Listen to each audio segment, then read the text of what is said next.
Depuis 10 jours, l'Amérique a les yeux rivés sur le Capitole. C'est ici, en plein cœur de Washington, qu'ont lieu les auditions concernant la procédure de destitution engagée contre Donald Trump. Good morning, everyone.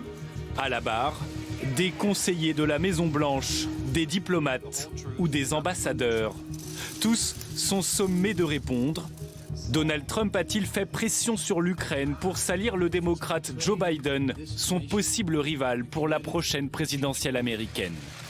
Do you swear or affirm that the testimony you're about to give is the truth, the whole truth and nothing? Concrètement, les démocrates soupçonnent Donald Trump d'avoir exercé un chantage sur l'Ukraine.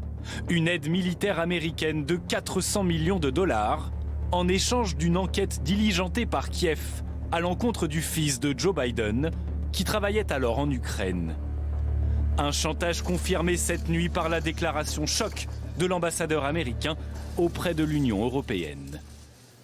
J'ai essayé, avec ténacité, de demander pourquoi l'aide avait été suspendue, mais je n'ai jamais reçu de réponse claire.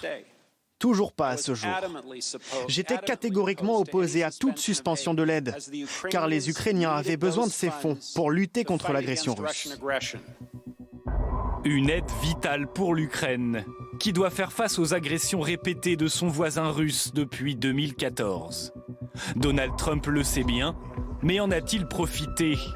Le président américain a-t-il utilisé la politique étrangère de la Maison-Blanche à des fins personnelles et électorales?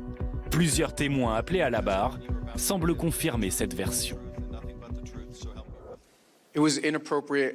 Il était inapproprié, il était déplacé de la part du président de demander une enquête sur un opposant politique, en particulier à une puissance étrangère. J'ai trouvé l'appel du 25 juillet inhabituel parce que, contrairement aux autres appels présidentiels que j'avais écoutés, il s'agissait d'une discussion de politique intérieure. Je pense que les témoignages d'aujourd'hui sont les preuves les plus importantes que nous ayons entendues à ce jour. Des témoignages qui accablent le président Trump. Mais sera-t-il pour autant destitué? La décision finale reviendra au Sénat américain à majorité républicaine, qui pour l'instant fait bloc derrière Donald Trump.